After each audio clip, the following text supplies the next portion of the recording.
All right, how's everybody doing? Hey, this is Michael Imhotep, founder of the African History Network, host of the African History Network show. Okay, we're back. So I wanted to deal with this topic here. I didn't get a chance to talk about it when I dealt with George Washington, slave catcher, a couple of weeks ago during President's Day. Did not get it during that period of time. Did not get a chance to talk about that then. But we know George Washington's birthday was February 22nd, right?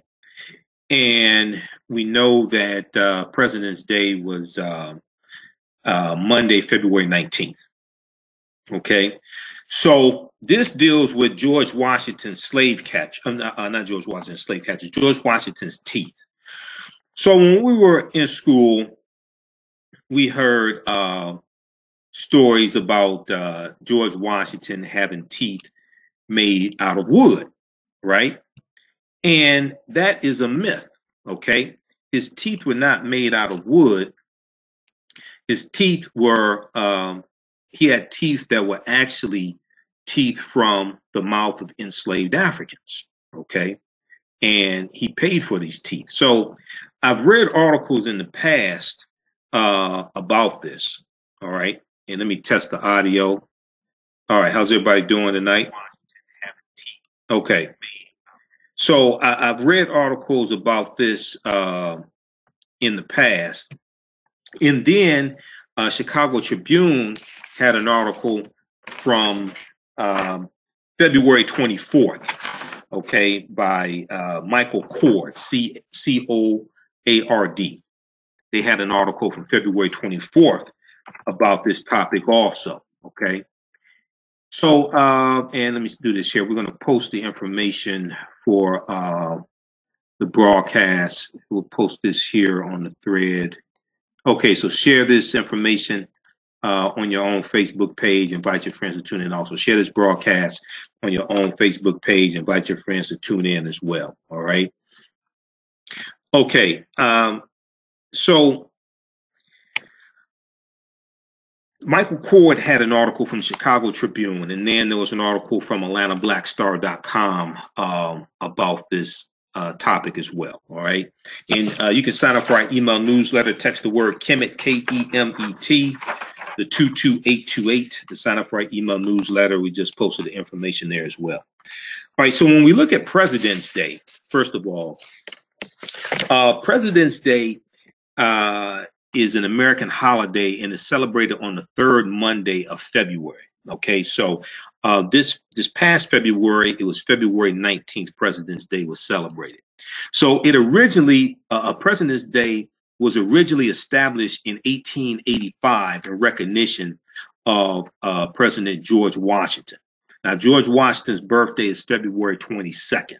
Okay, so the celebration is still officially called Washington's birthday. There's no federal holiday called President's Day, but that the third Monday in February is ostensibly known as President's Day, but it's actually the celebration of George Washington's birthday. Okay, so traditionally his birthday is celebrated on February 22nd, which is Washington's actual birthday, but the holiday of Washington Day became popularly known as President's Day after it was moved in 1971 as part of the Uniform Monday Holiday Act, the Uniform Monday Holiday Act of 1971. And this act was an attempt to create more three-day weekends for government employees, for the nation's workers, things like this, right? So several states still have individual holidays honoring the birthdays of George Washington, Abraham Lincoln, and other figures. President's Day is now popularly viewed as a day to celebrate all U.S. presidents, past and present. Okay, so that's a little background information on President's Day. So this is why it's the third Monday in February, and George Washington's birthday is February 22nd. So Washington was born in 1732, February 22nd, 1732, right? And throughout his life, he had problems with his teeth. So he had his first tooth removed when he was 24 years old, okay? And as Michael Cord talks about in his article from the Chicago Tribune, George Washington's teeth, not from wood, but slaves. He talks about how Washington's birthday, according to federal legislation, well, President's Day is still Washington's birthday, according to federal legislation. He talks about George Washington owning 316 enslaved Africans. It was actually 318, okay? And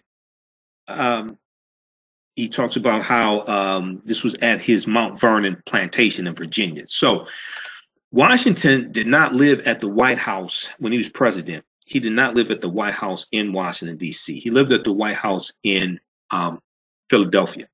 Philadelphia was the capital at this time. Washington, D.C. is being built. The White House there is being built.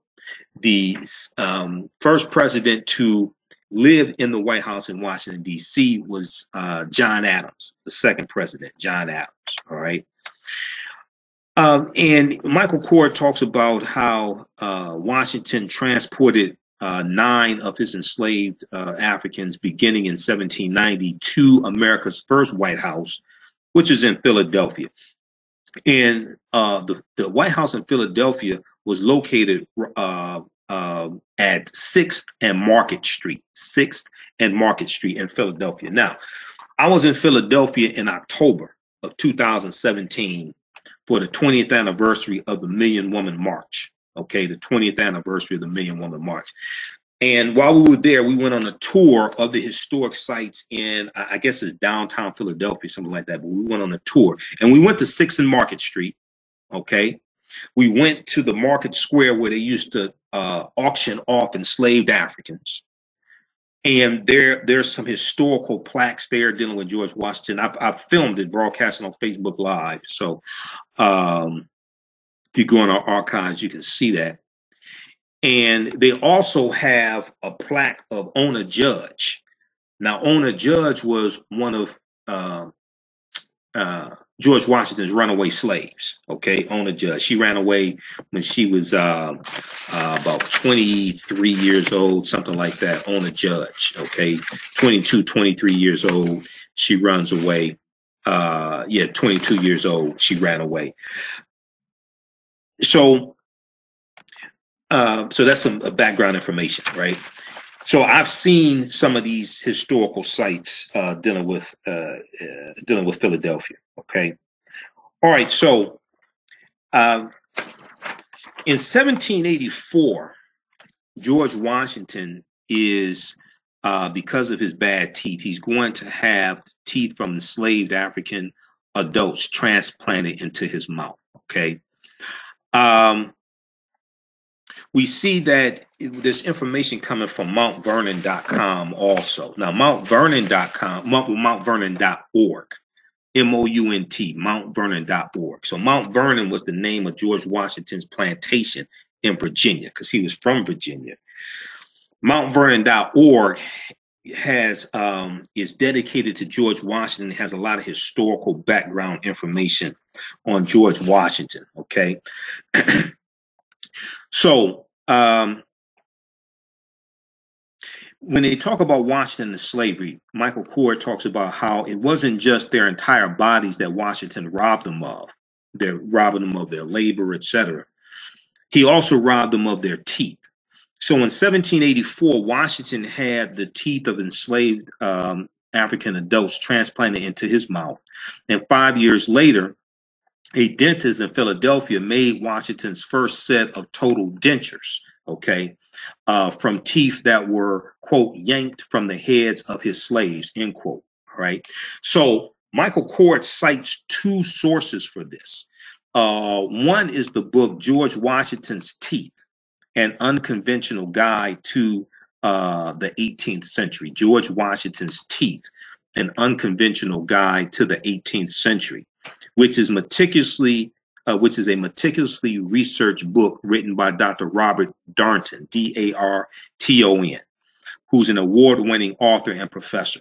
George Washington's Teeth, An Unconventional Guide to the 18th Century. Then there's another book that he references, George Washington, An Imperfect God, His Slaves, and the Creation of America. George Washington, An Imperfect God, His Slaves, and the Creation of America.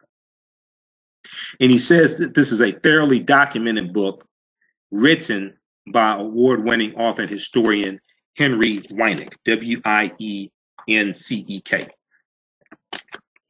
So there are a lot of people that know about this history, right? So when we look at Washington and his ownership of slaves, George Washington became a slave owner at the age of 11 years old, okay? George Washington was left slaves in a will from his father, all right? This is in 1743, okay? And he dies in 1799 at the age of 67.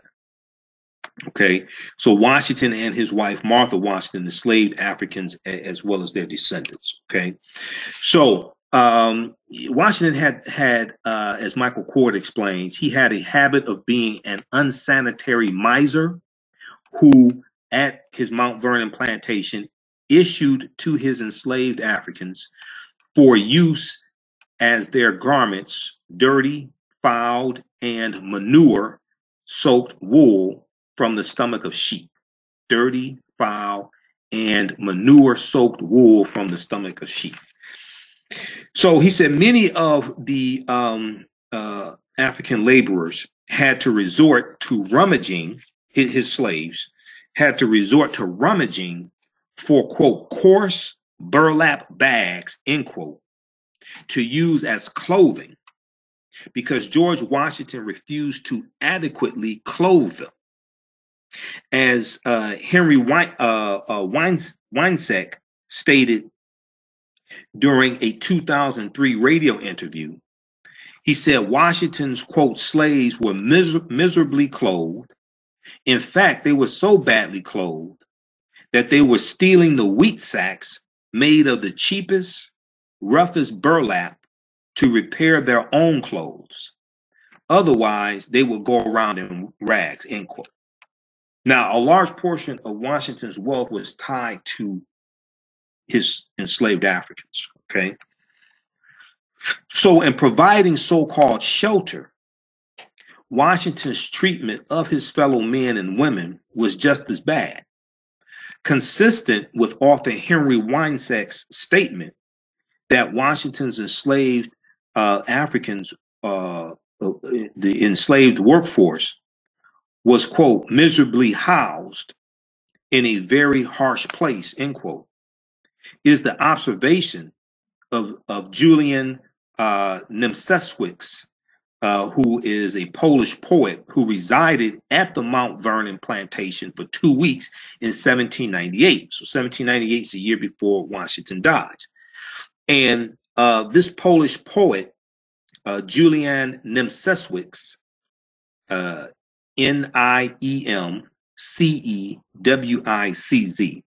described the living conditions of many of the enslaved Africans on the plantation. And he said, quote, we entered some Negroes' huts, for their habitations cannot be called houses. They are far more miserable than the poorest of the cottages of our peasants. The husband and his wife sleep on a miserable bed, the children on the floor, a very poor chimney, a little kitchen furniture amid the misery. A very poor chimney, a little kitchen, a little kitchen furniture amid the misery, a tea kettle and cups. A boy about 15 was lying on the floor with an attack of dreadful convulsions, end quote. So he's describing to you the conditions that George Washington's enslaved Africans were living under. Now, Michael Cord, in this article from the Chicago Tribune, goes on to say, if you want even more irrefutable evidence of Washington's outrageously inhumane treatment of enslaved African American men and women and children. He said to Google the 2005 article that he wrote and published in the scholarly publication, the Pennsylvania Magazine of History and Biography, the Pennsylvania Magazine of History and Biography. The name of his article is called The Black Eye on George Washington's White House. The Black Eye on George Washington's White House, okay? He said, and please remember next year on President's Day to display your proud American patriotism by showing your pearly whites and smiling, okay? Or maybe don't do that, okay? All right, so now if we look at, so that was an article from Chicago Tribune from Michael Coy. That's from February 24, 2018. George Washington's teeth, not from wood, but slaves, all right? So I want to look at this information from mountvernon.org, and I want to look at the article from AtlantaBlackStar.com. Okay. All right. So, and then what I'm going to do also, how's everybody doing? Hey, share this broadcast on your own Facebook page. Share this broadcast on your own Facebook page. Invite your friends to tune in also. Okay. And what I'm going to do is we'll post a link to, so if you like this, how's everybody doing? If you like this type of information, I'm going to post a link to the online course that I teach dealing with understanding the transatlantic slave trade, what they didn't teach you in school. It's called Ancient Kemet, the Moors, and the Maafa. Understanding the transatlantic slave trade, what they didn't teach you in school. Okay, so we'll post a link to that online course. You can register for that. It's all on demand. As soon as you register, you can start watching. Okay, so George Washington had trouble with his teeth basically all of his adult life. All right. Despite his legendary physical strength and iron constitution, George Washington's failing teeth were a source of regular suffering throughout his entire life. So at the age of 24, George Washington recorded in his diary that he paid 5 shillings to a Dr. Watson who removed one of his teeth. So this was his first tooth that he had removed when he was 24. Letters and diary entries later in his life make regular reference to aching teeth, lost teeth, inflamed gums, ill-fitting dentures, and a host of other dental miseries. Payments to dentists and purchases of toothbrushes, teeth scrapers, denture files, toothache medication, and cleaning solutions are also regularly present in Washington's communications throughout his life. All right. So now, contrary to the popular mythology, his teeth were not made of wood. All right. He had teeth from humans, from enslaved Africans, but he also has some teeth made of ivory, it appears, as well. So one of the most enduring myths about George Washington is that his dentures were made of wood. It's quite possible that some of his dentures, particularly after they had been stained, took on a wooden complexion, but wood was never used in the construction of any of his dental fittings. And if you have wood in your mouth, it's going to rot. You know, from the moisture in your mouth, from the saliva, the wood's going to rot. So it's not going to be made of wood. Now, throughout his life, Washington employed numerous full and partial dentures that were constructed of materials including human teeth, and probably cow and horse teeth, ivory, possibly from elephants or an elephant, lead tin alloy, LEAD, lead tin alloy, copper alloy, possibly brass, and silver alloy. So throughout his life, you're going to have multiple sources of his teeth. Okay, he has some messed up teeth. Now, deep within one of Washington's account books is an entry which details Washington's purchase of 9 teeth from quote unquote Negroes for 122 shillings. Whether the teeth provided by the Mount Vernon enslaved persons were simply being sold to the dentist, or whether so the dentist's name was Dr. John Pierre Lemaire, Mayeur, Dr. John Pierre Lemaire. So whether they were being sold to the dentist or whether they were intended for George Washington is unknown at this time, according to MountVernon.org, which is one of the main sources of information on George Washington. Although the fact that Washington paid for the teeth suggests that they were either for his own use or for someone in his family, okay? But from what we're seeing, they were for his own use. While this transaction might seem morbid to a modern audience, purchasing human teeth was a fairly common practice in the 18th century for affluent individuals. Now, despite fastidiously brushing his teeth with tooth powder, scraping his tongue of bacteria, and some people still use tongue scrapers today. Some people still use tongue scrapers today. Okay.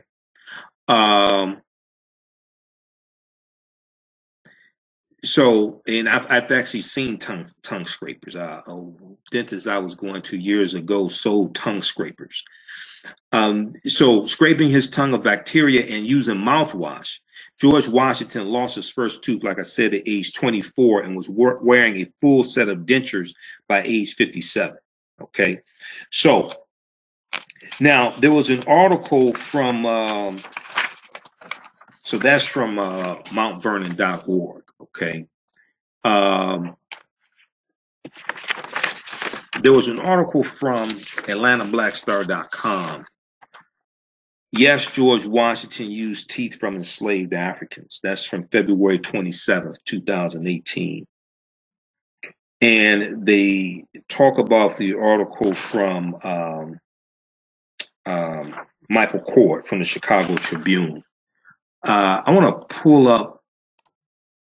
pull this up so you can see a picture of this.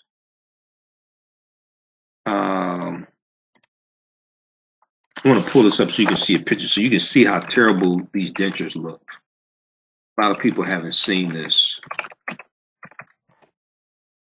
going to pull this up because I'm broadcasting through Crowdcast, so you'll be able to see this. Let's see here. Okay, so let me flip over. Let me just give me a second here. I'm going to share the screen here so you can see. Hide this. Now let's flip over here. Okay, there we go. All right, so this is a picture of George Washington's dentures. You see the teeth here chipped. You see the spacing between them. You see how screwed up they are. You see the discoloring of them, right? So for some of them may give the appearance that it was made out of wood, but it wasn't. All right. So these are this is a pair of George Washington's dentures. And actually, let's see here. Okay, President George Washington's teeth, Mount Vernon Ladies Association. All right. So he had problems with his speech throughout his life because of his dentures as well. Okay. Let me take a look at this something here. All right. So there's the article from AtlantaBlackStar.com as well.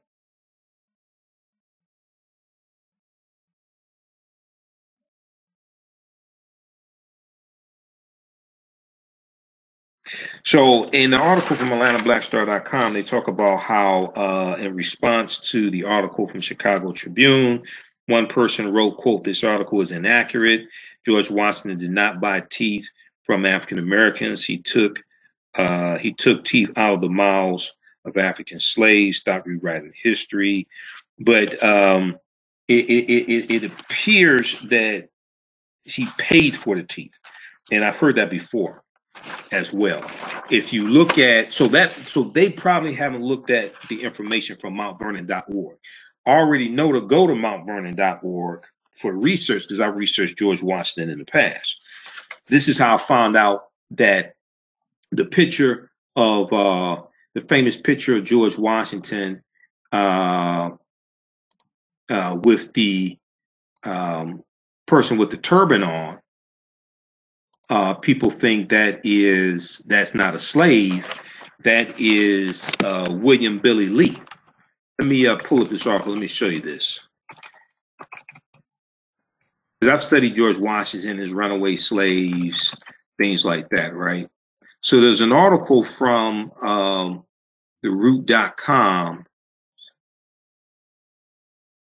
There's an article from the root.com that deals with this. Let me try to pull this up. It's George Washington, slave owner, and the people who he owned, something like this, right? And there's an article from Dr. Henry Louis Gates Jr. that wrote the article. But it's a good, I read a lot of his articles, so I know things that he said that are accurate and things that are not accurate. Let me try to, because they changed their platform, so I had a bunch of articles from the Root bookmarked. But I want you to see this here. How's everybody doing? Go ahead and post your comments or questions if you have any, George Washington. Let me see if I can pull this up here quickly. What's the name of that one? Hold on. See, when they changed their platform, all the links are no good anymore. George Washington. George Washington, slave owner, and the people he owned. That was the name of the article. George Washington, slave owner. All right, so it should be. I'm searching for this now. Okay, so Cassandra, thank you for taking your time to share. Okay, thank Richard for sharing this with her. Okay, that's good.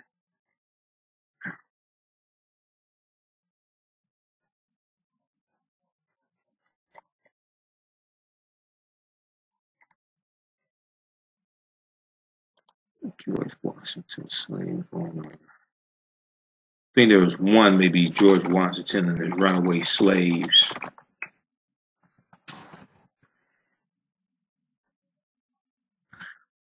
All right.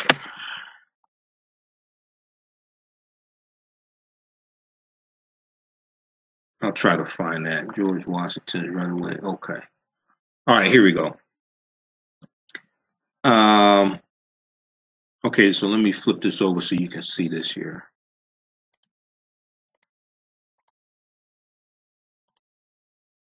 Okay, so this picture here, and this is a small picture of it. You've seen larger pictures of it, right? So people say, okay, so this guy in the picture with the turban on, they say, oh, he is not a slave, okay? Because you can't, because you're not going to wear a turban and be a slave. Well, in general, that's true. That's not true in this situation. That's William Billy Lee. William Billy Lee was George Washington's personal servant. He was a slave. Out of the 318 enslaved Africans George Washington owned, or he and his wife collectively owned, William Billy Lee was the only one who was set free when George Washington died. Okay? The rest were set free when Maafa Washington died, as George Washington stipulated in his will. But William Billy Lee was an enslaved African.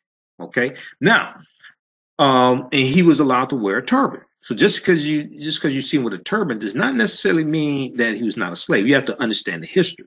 All right? Okay. So if we look at this here, he talks about William Billy Lee here in the article. Okay, so William Billy Lee, Washington's personal servant, was the only slave who Washington freed outright upon the former president's death. All others were to be freed upon his wife's death. though she freed them 12 months after Washington passed. He is depicted, William Billy Lee is depicted looking adoringly at his master in John Trumbull's famous painting of the president of 1780. Okay, pictured above, standing faithfully by his side. This is who William Billy Lee was, right? So John Trumbull, John Trumbull was a famous painter. He's a famous artist. All right. John Trumbull is also the man who did the painting that you see depicted on the back of the $2 bill. That's John Trumbull as well. All right. So the back of the $2 bill, a lot of people think that depicts the signing of the Declaration of Independence, July 4th, 1776. But that's not the signing of the Declaration of Independence.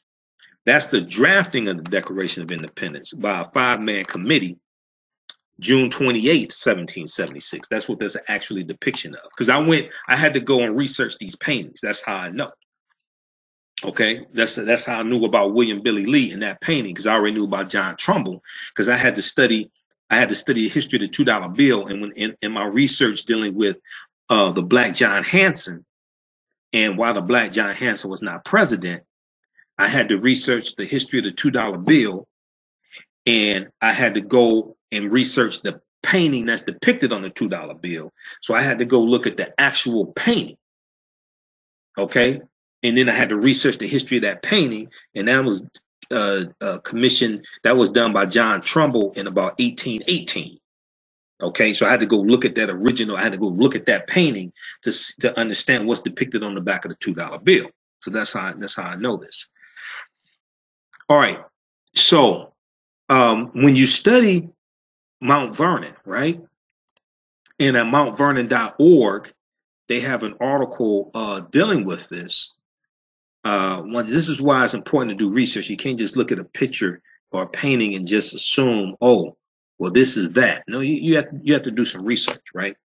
So in mountvernon.org, George Washington allowed the slaves on his plantation to practice voodoo or vodun and Islam. So they have, let me see, I think it's 10 facts about slavery or something like that at mountvernon.org. Let's see here. 10 fascinating facts about George Washington and slavery. That's what it's called.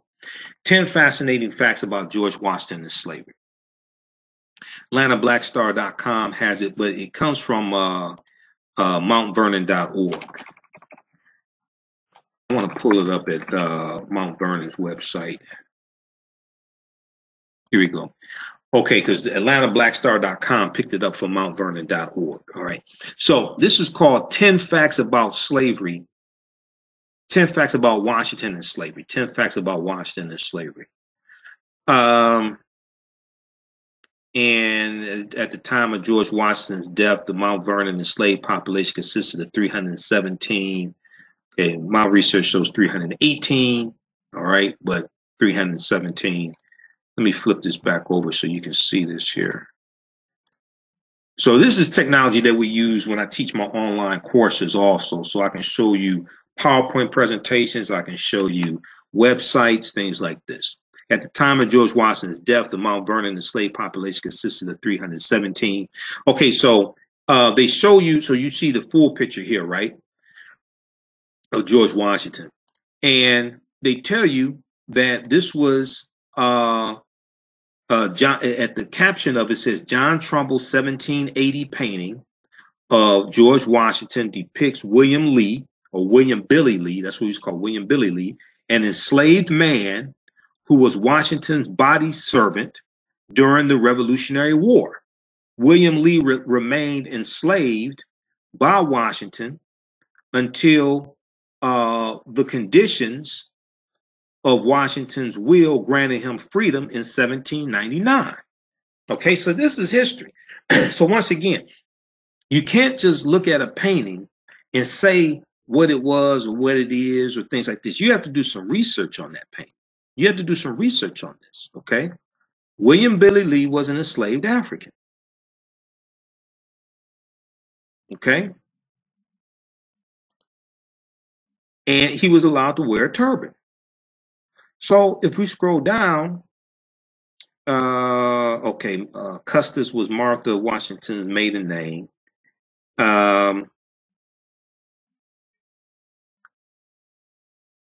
We can look at this here. Number 4, accounts vary regarding Washington's treatment of the Mount Vernon's enslaved population.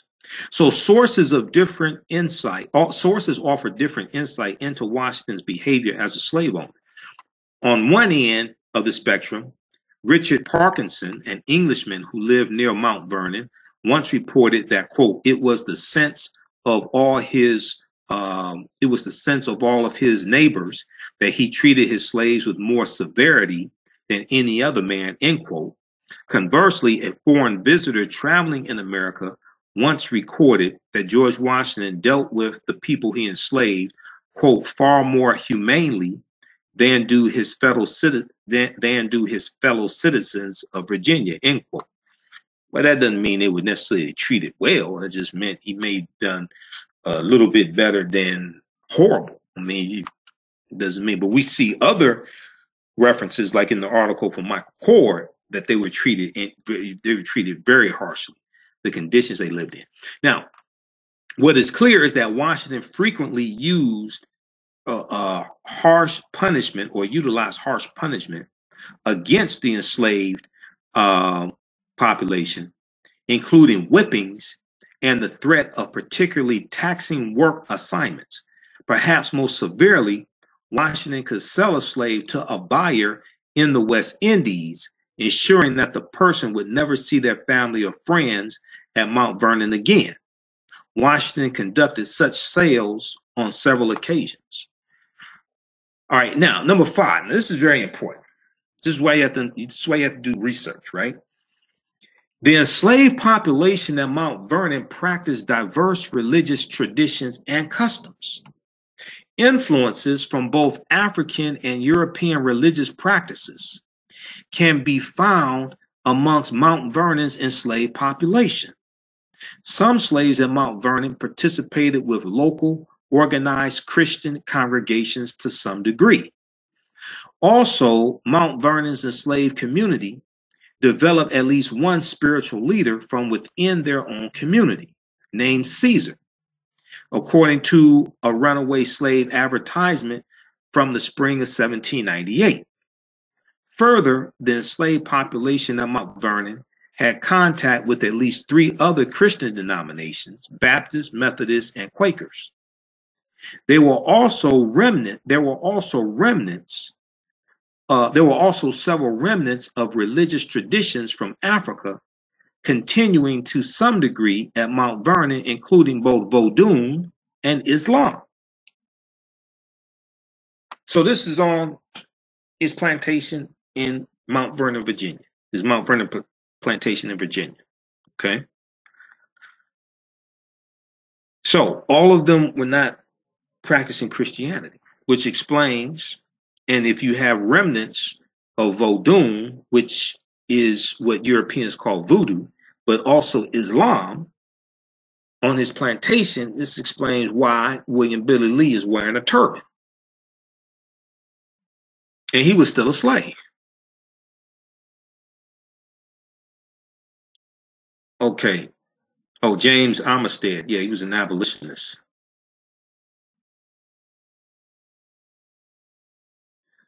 So Joseph said, so eat about John Hanson. What do you mean? All right. So how's everybody doing? Go ahead and post any questions or comments you have. Hey, this is Michael Imhotep, founder of the African History Network, host of the African History Network show. So we're talking about George Washington, how George Washington had teeth not made of wood, but teeth from the mouths of enslaved Africans. Now, all of his teeth were not from the mouths of enslaved Africans, those that made up his dentures. He had them from a variety of sources, some made of ivory, it appears, some from possibly elephants, right? some made out of copper, things like this. He had more than one set of dentures during his lifetime. He has his first tooth pulled when he was 24 years old. He had horrible problems with his teeth throughout his life. Okay. And this is documented. We can look at his diary and see references to this. All right. Okay. Okay. So Joseph, you asked something about John Hanson. You said, so eat about John Hanson. What were you saying about John Hanson? I don't know what you were saying. If you have a question, let me know. I'll answer your question about John Hanson. The Black John Hanson was not president. We know that. There were two John Hansons. There was a white senator from Maryland named John Hanson, who was the president of the Continental Congress from 1781 and 1782, and he died in 1783.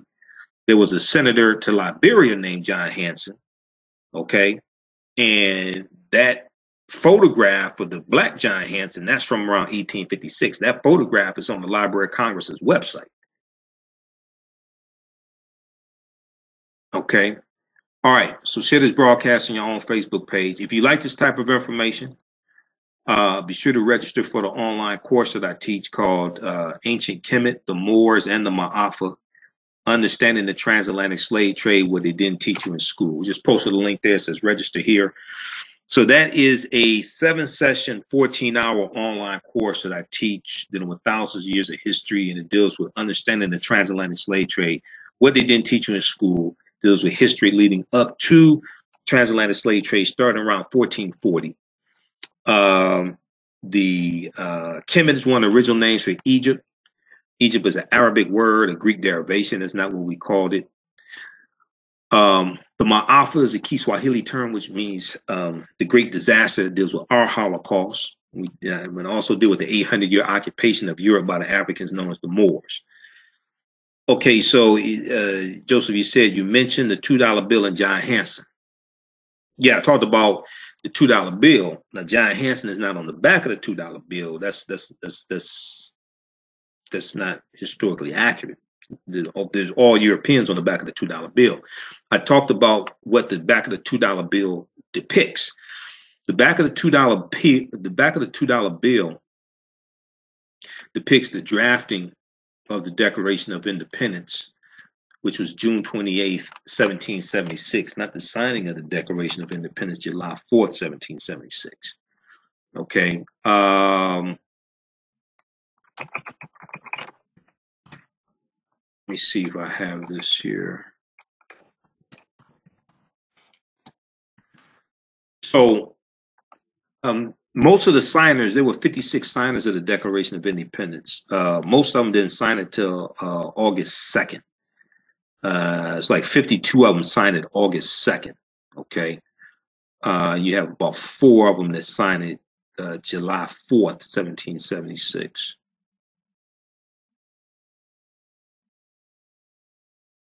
So if we look at,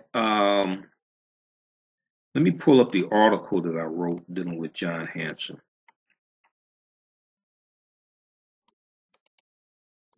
All right, because I've done, I deal with this in my my presentation dealing with the origins of African American History Month. And I just did a new presentation February 3rd, 2018, Breaking the Change While We Celebrate African American History Month. And I deal with this in that presentation. Okay. And, you know, I'll post a link for the bundle pack also, because we have an 8 DVD bundle pack. And that's my latest lecture that I did. I did that last month, February 3rd, 2018 for African American History Month. It's called Breaking the Change While We Celebrate African American History Month. It was a 3-hour presentation I did. And I deal with, I do a lot of history. I deal with the origins of African American History Month, but I also deal with John Hanson and why the Black John Hanson was not president. Let's see here. You have that bundle pack. Okay. This is the link to the bundle pack here. So that bundle pack is an 8 DVD bundle pack right now on sale for $50. Regularly $120.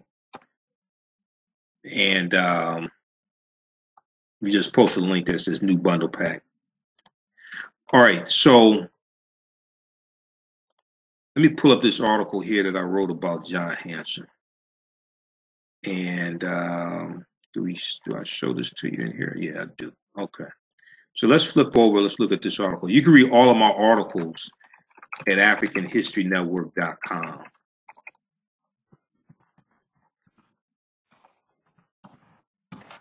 On the link, read articles with Michael Imhotep. You can read all of my articles at AfricanHistoryNetwork.com. All right, let's see here. Okay, so you have a white senator from Maryland named John Hanson.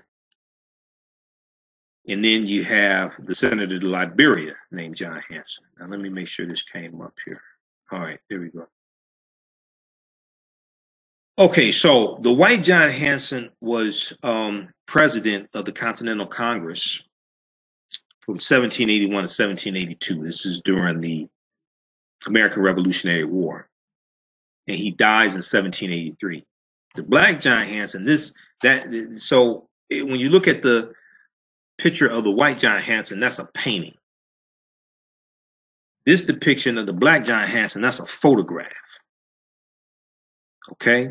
The type of camera that took this picture is called a daguerreotype. The daguerreotype was the first photographic camera. The daguerreotype wasn't invented till the late 1820s. Okay? It's invented about 40 years after the white John Hanson dies.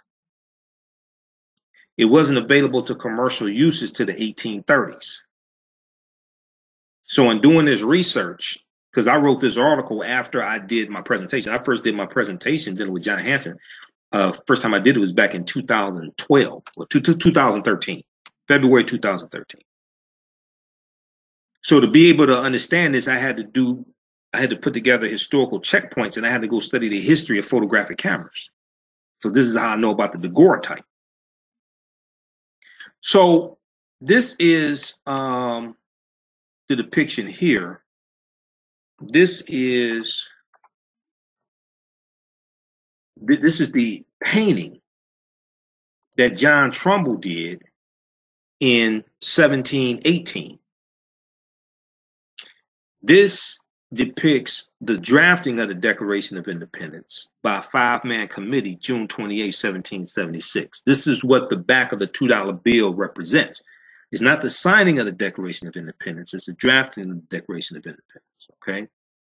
And you can find this painting on Wikipedia. If you research John Trumbull or research Declaration of Independence, something like that, you'll find this painting. This is what the actual painting looks like. So most people have never seen what the painting looks like. They just seen the back of the $2 bill, which is in white and shades of green, okay? But in the painting, you had one of the delegates here in the painting whose face, there's a shadow on his face, and you see the circle around it. There's a shadow on his face, and he's still European. So when this painting gets transferred to white and shades of green, the shadow on his face gets even darker. So then you have people saying, oh, this is John Hanson. They had no evidence to state that.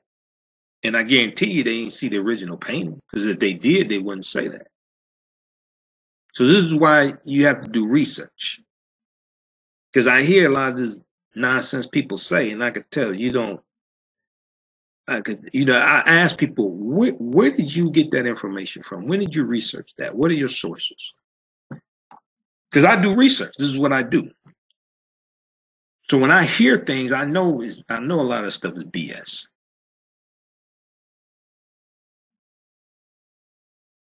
So Jesse said, I never knew George took teeth. Right.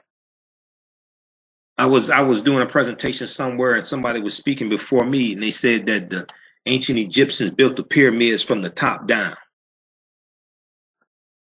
I know archaeologists. I know archaeologists. Tony Browder, Sister Nubia. Sister Nubia has a master's in archaeology. I've interviewed her. I've never heard an archaeologist say ancient Egyptians built the pyramids from the top down. Where'd you get that from? All right. So I'll go ahead and post any questions if you have any. Joseph said exactly, our people need to read more. Too many of us take something and run with it. Well, a lot of that happened with the internet. And, you know, a lot of that happened with the internet. Okay. So you can check out this article that I wrote here. I'll post a link here. You can read all of my articles at AfricanHistoryNetwork.com also. AfricanHistoryNetwork.com. We'll post the article here on the thread of the broadcast. That was my article dealing with John Hanson. Well, the Black John Hanson. Okay, name of the article is No, the Black John Hanson was never president. All right, so we can stop telling that lie. We need to throw the fake Willie Lynch speech in the garbage can also, because Willie Lynch never historically existed. Throw that in the garbage can as well. All right, now, let me see if there are any more questions before. Okay. So if you like this type of information, this is some of the type of information I deal with in the online course that I teach called Ancient Kemet, the Moors, and the Maafa, Understanding the Transatlantic Slave Trade, what they didn't teach you in school. I'm going to do a brief overview of that. Also, March 24th, I'm doing an online lecture dealing with the film Black Panther. It's analysis of the film Black Panther, the cultural relevancy, the cultural significance, African history, all that. The Black Panther is a very, very deep movie. First of all, to understand the film Black Panther, you have to understand the comic book. So that's why I'm researching like the last 50 years of the Black Panther comic book. To understand the movie Black Panther, you have to understand the comic book. If you don't understand the comic book, you won't really be able to understand the movie. And the changes in the storylines also, because these characters come straight out of the comic book. Everybody from M'Baku to Ramonda to his sister Shuri to Eric Killmonger, they come out of the comic book. Ulysses Claw, who had the arm cannon, he has the arm cannon in the comic book.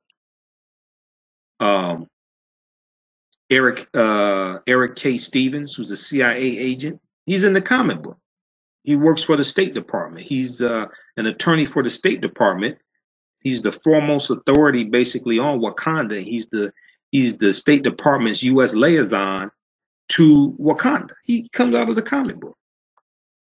So to understand the movie, you have to understand the comic book. So March 24th, I'll be doing an online lecture dealing with the film Black Panther. You'll find out more about that. Be sure to register for our email newsletter, right? Register for our email newsletter. Text the word Kemet, K-E-M-E-T, to 22828 to sign up for our email newsletters. We send it out about 4 or 5 times a week. And there'll be information in there about the online lecture, how to register for it. It'll probably be $10 for an online lecture, but you can go back and watch it over and over again. Because, you know, when you go see a lecture, you go see, you know, somebody do a physical presentation, you see it once, right? Here, with the online lecture, you pay once, you can watch it over and over again. Okay, so here is the link if you want to register for the online course that I teach.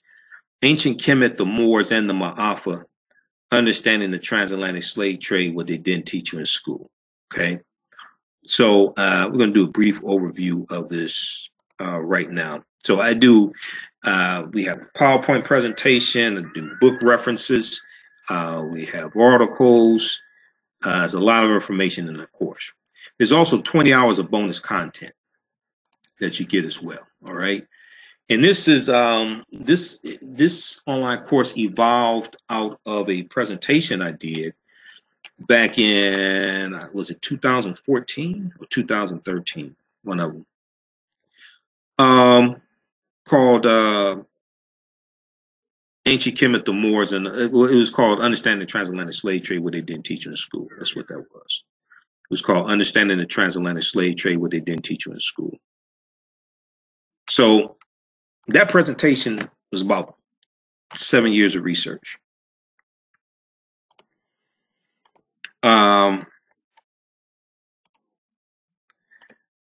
So let me pull up this PowerPoint presentation just a second here.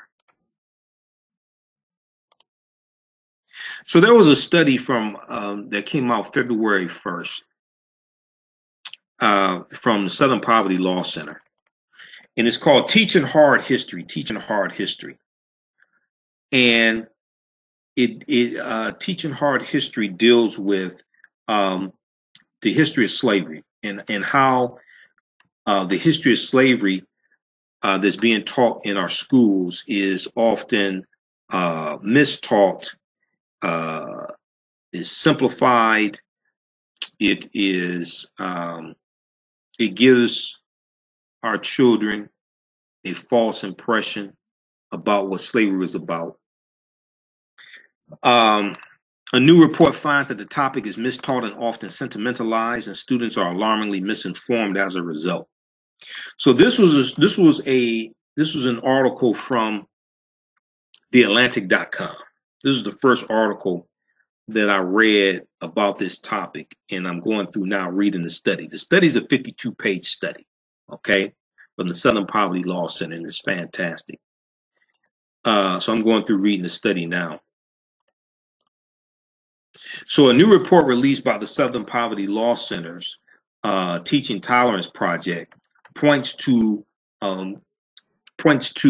the widespread failure to accurately teach the hard and nuanced history of American slavery and enslaved people. Collectively, the report finds that slavery is mistaught, mischaracterized, sanitized, and sentimentalized, leaving students poorly educated and contemporary issues of race and racism misunderstood. All right. So this study was an online survey of 1,000 high school seniors and over 1,700 social studies teachers, K through 12. Okay. And what they found was that only 8% of high school seniors knew that slavery was the cause of the Civil War. Only 8% of high school seniors knew that slavery was the reason why the Civil War was fought. And only 32% could correctly name that it was the 13th Amendment that actually ended slavery. 35% thought it was the Emancipation Proclamation, which it was not. Less than only 46%, less than half, could identify the Middle Passage as the transport of enslaved Africans across the Atlantic Ocean to North America.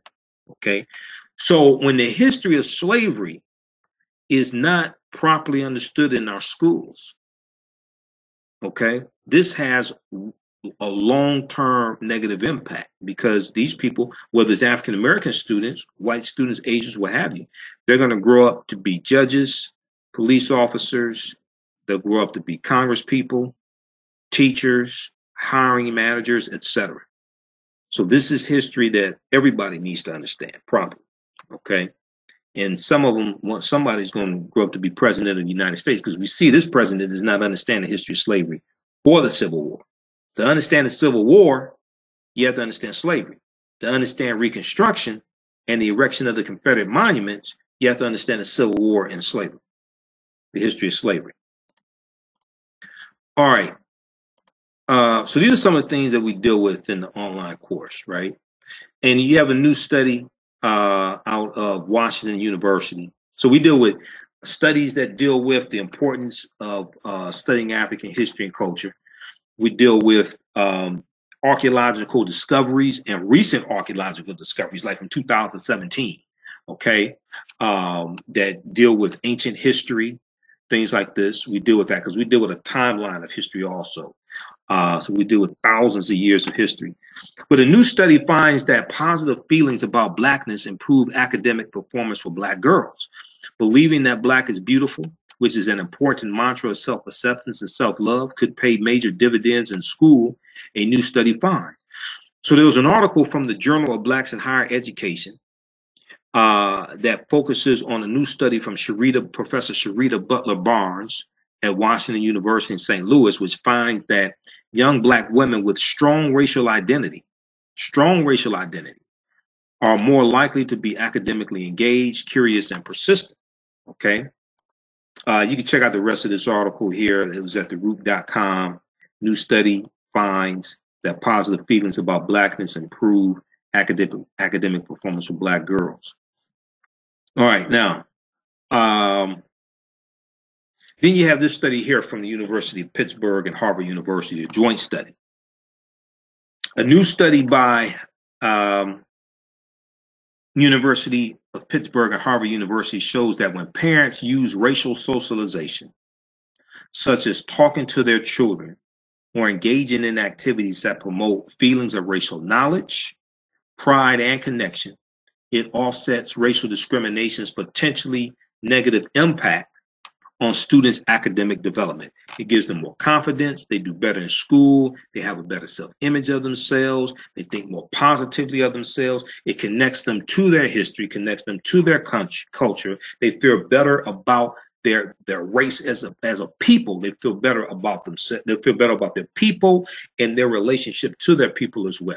So when parents engage in racial socialization, taking them to Black History Month celebrations, African American History Month celebrations, taking them to Dr. King Day celebrations, Malcolm X, Marcus Garvey celebrations, taking them to see the film Black Panther, taking them to Kwanzaa celebrations, okay?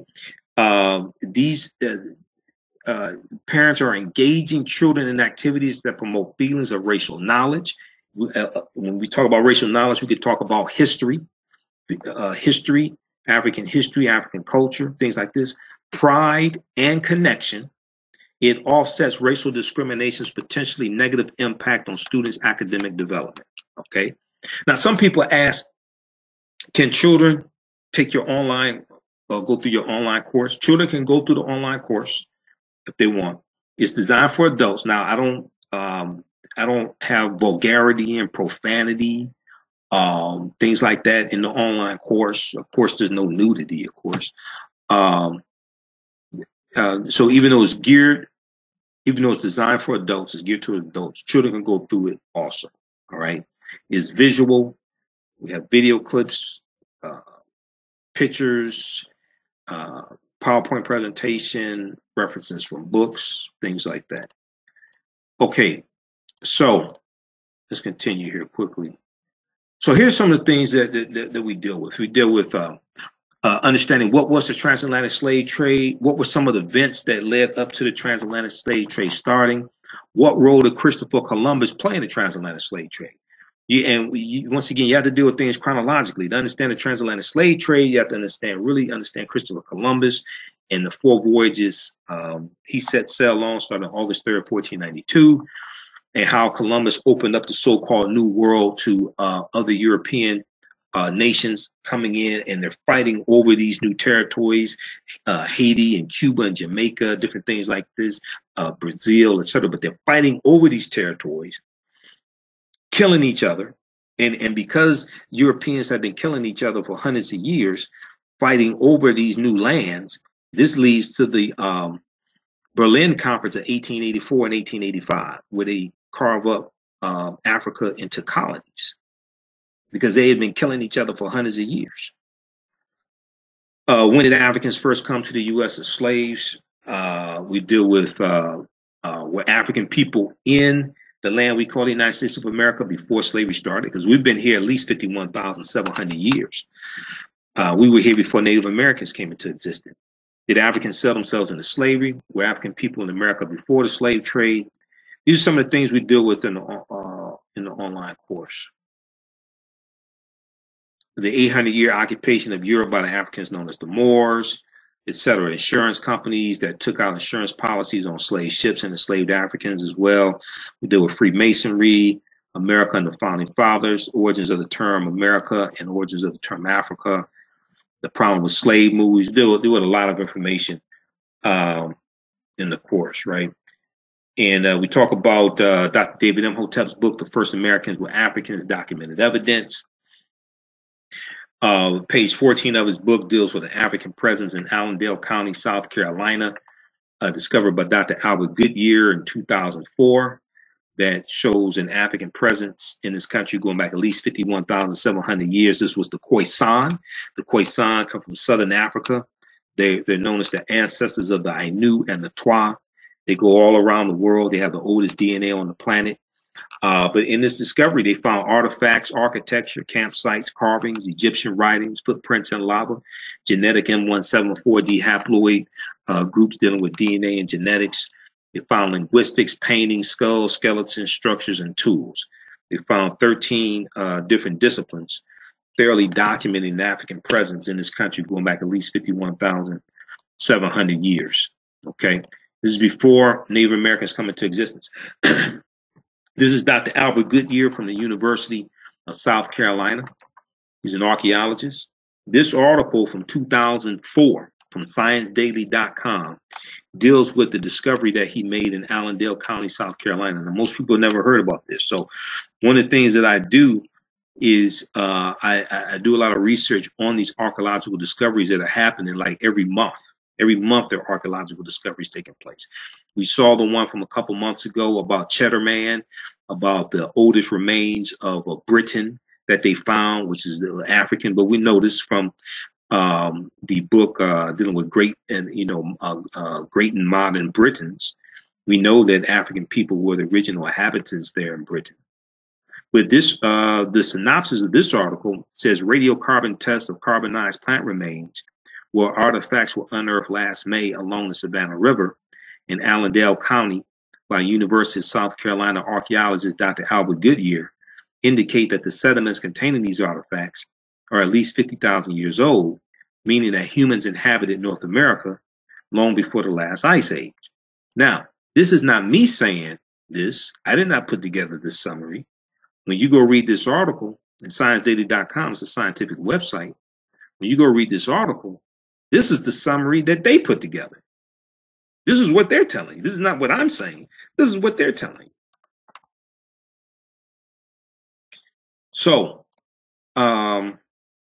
you have some people that know the truth, right? So we do a lot of archaeological discoveries like this one here. This is the lost city of Egypt called Tanis Heraklion. So I dealt with this when this information came out back in 2013. And this was a city that sunk into the sea 1,200 years ago. Okay. And Frank Gaudillo, who was the lead archaeologist on this expedition, estimates that Tanis Heraklion was built around 8th century BC. And 1,200 years ago was swallowed up into the sea. Okay.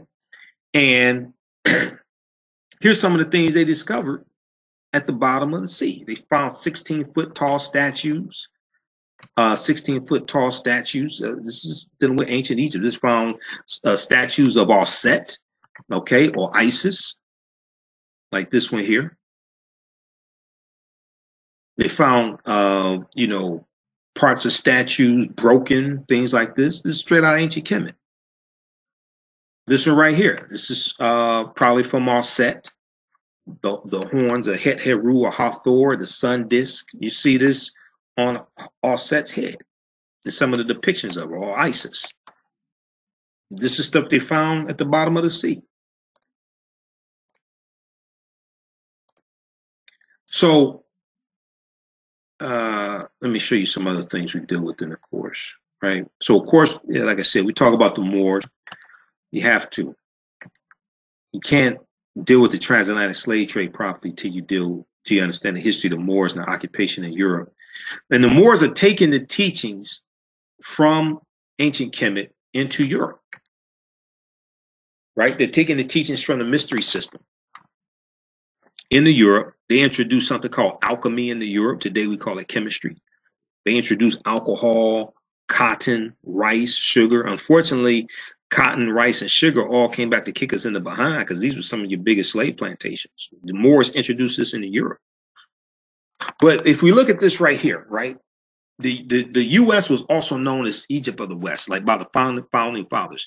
So 50 of the 56 signers of the Declaration of Independence were Freemasons. So when we look at the Washington Monument, the Washington Monument is an ancient African symbol called a tekken. The Greeks call it an obelisk. And if you're familiar with Tony Browder, Tony Browder is in the DMV area, okay? He's in the Delaware, Washington, D.C., Virginia area, right? And he takes you on a tour of Washington, D.C. called Egypt on the Potomac. Egypt on the Potomac. Because the layout of Washington, D.C. is a copy of a layout of ancient Egypt. So this is the Washington Monument we see here next to the Dr. King Monument. Washington Monument is 555 feet tall. In ancient Kemet, you had about 1,200 Tekenu. It's a symbol of resurrection, coming out of the story, out of the mythology of Asar, Aset, and Heru, or the Greeks call them Isis, Osiris, and Horus. Okay? It's a symbol, but it's a symbol of resurrection. But this is a symbol that's in Freemasonry also. Freemasonry is based upon, it's a watered down version, you know, based upon teachings coming out of ancient Egypt. So if we look at the word Mason, so the word Mason is derived from the Latin words mass and sun. And Mason means child of light and expresses the desire to pursue light, which is a metaphor for the sun, which symbolizes knowledge. So the Africans known as the Moors are taking the light from ancient Kemet, from ancient Egypt, the knowledge, the light. They're taking it into Europe. Europe was the dark continent. Africa was not the dark continent. Europe was in the Dark Ages. The Vandals and the Visigoths come down from Northern Europe, and they crushed the western portion of the Roman Empire in 476 AD. And this sends Europe into what are known as the Dark Ages, the ages of ignorance, very few inventions, things like this. It's the Moors, the teachings, the light from ancient Egypt, coming from Africa, that's going to bring Europe out of the Dark Ages. So Donald Trump talks about S-hole countries. The continent of Europe was an S-hole continent. This is what Europe was. There's filth, there's ignorance. 85 to 90% of the European population is illiterate. They can't read or write. You have kings and queens who can't read and write. This is what Europe was. You have rampant disease taking place. So the term child of light, or sons and daughters of light, was first used to identify students who had completed 42 years of study in the temples of ancient Kemet, ancient Egypt. Many Masonic temples were modeled after the temples of Kemet, places where light or knowledge was imparted in a series of steps or degrees. Steps or degrees. So when you see a cartoon, right, of a cartoon character, and they get an idea, all right, you see a light bulb go off over their head. Oftentimes it's called a bright idea in reference to light, because light for eons was a metaphor for knowledge. If you have a child in school that is not very bright, bright referring to knowledge, you say that's a dim child, a dim-witted child, D-I-M, dim, referring to lack of light. And then we know that the concept of the liberal arts, this comes out of the lodges, the mystery schools in ancient Kemet. The concept of the liberal arts, George G.M. James deals with this in Stolen Legacy, his book Stolen Legacy. He deals with this, right?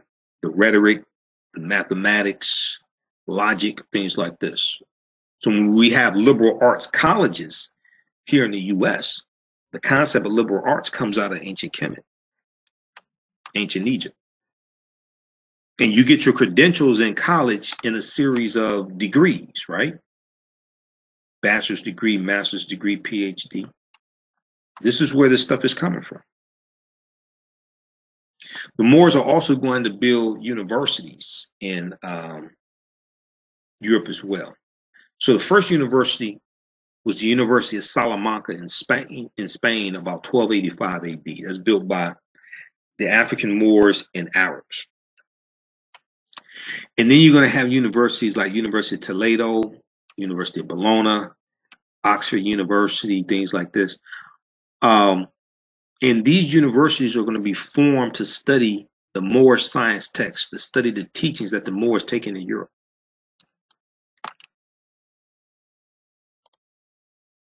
Read Egypt on the Potomac by Tony Browder. Tony goes deep into this information here.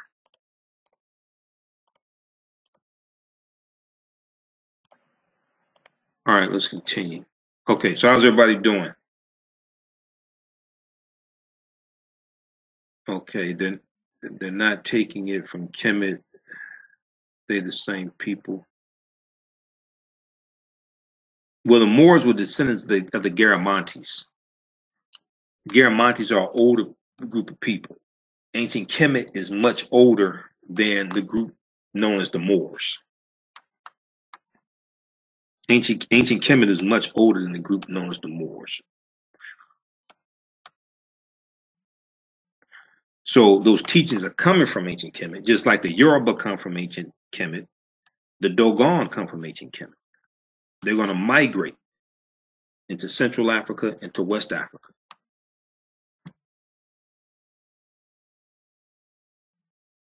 All right. So let's continue here. We'll be here for a few more minutes. Okay, so here's a famous statue of Asar Aset and Heru, a bronze statue of him. So we deal with that. So we deal with that mythology. We deal with the DC Comics superhero or heroine Isis, right? Which just rips off our, the African Isis or Aset. Totally recast her as a European. And let me do this. I'm going to post the links. How's everybody doing? Those who's tuning in. Okay, so look, I'm going to post a link to this online course, Ancient Kemet, the Moors, and the Maafa, Understanding the Transatlantic Slave Trade, what they didn't teach you in school. You can click on the link. You can register for this online course. We're doing an overview. This is just a brief overview of the online course. This is a 7-session, 14-hour online course that I teach. Is all on demand. Okay, it's all on demand. You can watch it at your own pace. Watch from around the world, from your smartphone, tablet, from your computer. There's also 20 hours of bonus content with this as well. So the course is on sale, $50. You can watch as many times as you want to. Just posted a link there. As soon as you register, you can start watching. All right, let's continue. If you have any questions, go ahead and post them here. We'll be here for a few more minutes. So let's continue. Something I was going to show you. Okay, so talking about ISIS, right? So this is good. So this is the box cover of the TV series Secrets of ISIS. Okay, so this is from the DVD box cover of the complete series. They have it all on DVD. All right, so the superhero ISIS was created by DC Comics, and I think I still have one or two, because I still have my comic books from when I was a kid. I have about 200 comic books, something like that, and I still have one or two comic books of ISIS. So I used to, in the 70s, right? I used to watch the Shazam and Isis hour that came on Saturday morning at 11 a.m. Eastern Standard Time on CBS. And I still have comic books that advertise the Shazam and Isis hour. Okay? So we saw this white woman, and when you watch the show, and I watched it last year sometime on Hulu, okay? They have it on Hulu, the streaming service Hulu. And when you watch it, at the beginning, it tells you that she gets her powers from ancient Egypt.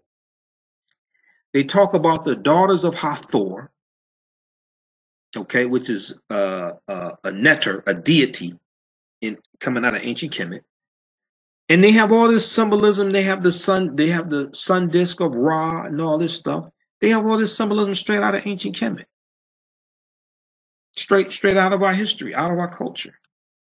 But when I was watching this in the 1970s, I didn't know that this was a copy of an African woman out of the mythology.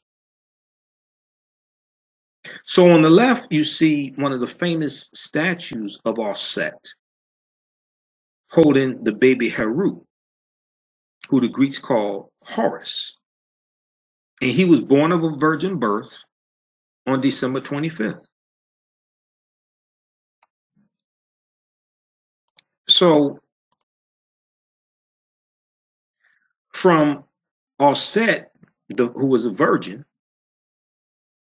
because he's born of an immaculate conception. From Set, the virgin, you get the Black Madonna and Child. The Black Madonna and Child was worshipped all throughout Europe. Italy, France, Poland, Portugal, Germany. The Black Madonna and Child was worshipped all throughout Europe. Europeans used to worship African people. Europeans used to worship the African woman. What happened? Europeans used to worship the African woman. They used to worship the Black Madonna and Child.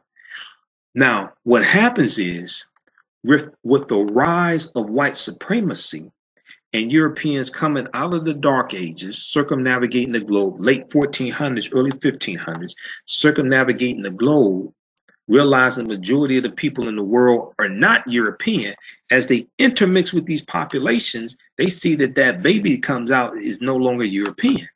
They realize if they don't do something and put things in place, they can become genetically annihilated off the face of the earth. As they are conquering people's lands, as you have a rise in white supremacy. Now, they didn't call it white supremacy then, but it's just ideology coming out of manifest destiny, coming out of the ideology that they can go around the world, conquer people's lands. The Pope has these papal bulls, papal bull of 1455, papal bull of things like the Treaty of Tordesillas of about 1494, 1493. And the papal bull of 1455, the Pope tells Portugal and Spain, you good Christian nations, stop fighting amongst yourselves. I order you to reduce to servitude all infidel people. Papal bull of 1494 divides the non-Christian world between Spain and Portugal, and the Pope sends them out to conquer the non-Christian world. Because Spain and Portugal, the Portuguese were the first ones involved in the transatlantic slave trade, right about 1440. Spain was right behind them. Spain and Portugal are right there next to each other. And they were fighting each other over these territories.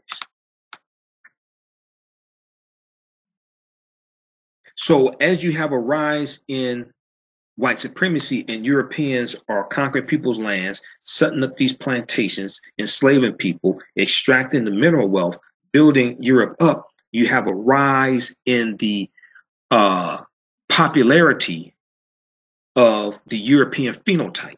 And then they are painting pictures. They are decolorizing. They are reinterpreting a lot of these figures that had previously existed. So you have Michelangelo painting the Sistine Chapel using his relatives as models for Adam and Eve.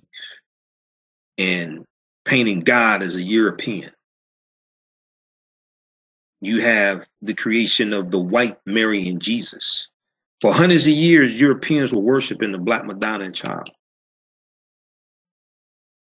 But with the rise of white supremacy, you have a rise in the European phenotype. And you have a denigration of the African phenotype and of African people, of the dark skin. You have a vilification of the dark skin.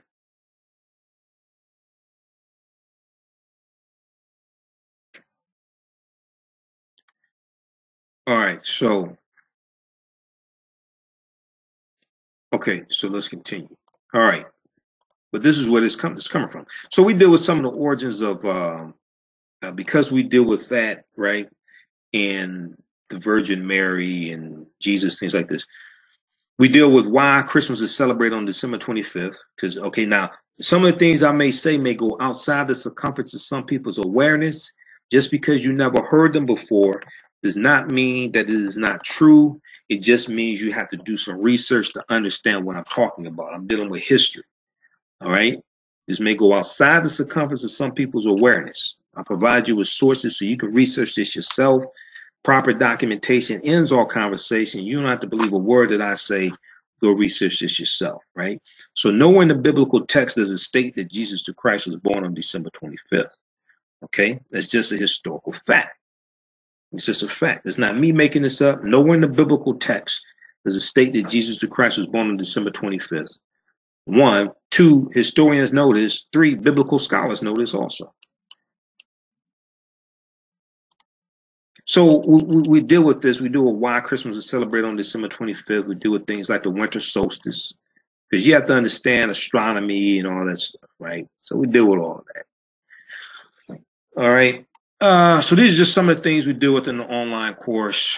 Problem with slave movies. We deal with the Moors. We deal with the transatlantic slave trade, Ghana, Songhai, Mali, 3 great West African kingdoms. There's a lot. That's why it's 14 hours. Stephen Biko, our great South African freedom fighter, said the most potent weapon in the hands of the oppressor is the mind of the oppressed. The most potent weapon in the hands of the oppressor is the mind of the oppressed. So we have to take our minds back. All right. So that's just a brief overview of what we do. And I do a PowerPoint presentation. We have book references, articles, we'll show you websites, video. We have video clips, everything. So you'll never be the same after that. It totally blow you away. All right.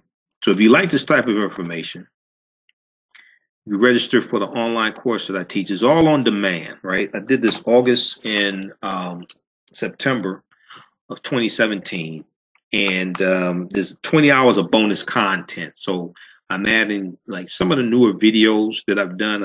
I'll add some of those periodically, but as it is now, there's 20 hours of bonus content also. So it's a 14-hour, 7-session online course you can go through yourself at your own pace, and there's 20 hours of bonus content also.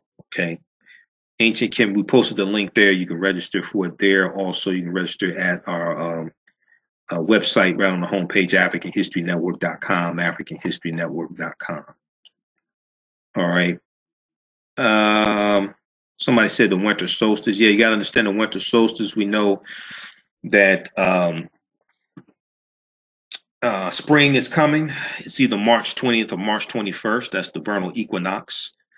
That marks the first day of spring. Okay. That's dealing with astronomy as well. Joseph said melanated people was in tune with the stars, and our hieroglyphics showed them that also research. Yeah. Well, we created astronomy.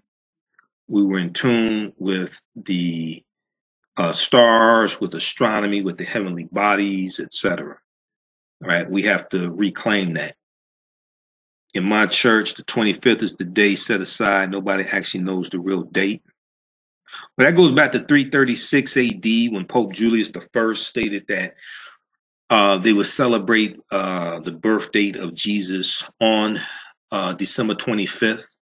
And then in 345 AD, He claimed that December 25th is the birthday of Jesus. He had nothing to base that upon, but that was already celebrated. December 25th was already celebrated as the birthday of the sun deities as well. Mithra, things like this, which was a Persian deity.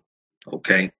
All right, guys, so you can register for that. Look, we got to get out of here. Hey, remember, at the African History Network, we focus on educating, empowering, and inspiring people of African descent throughout the diaspora and around the world, because right now it's correct wrong behavior.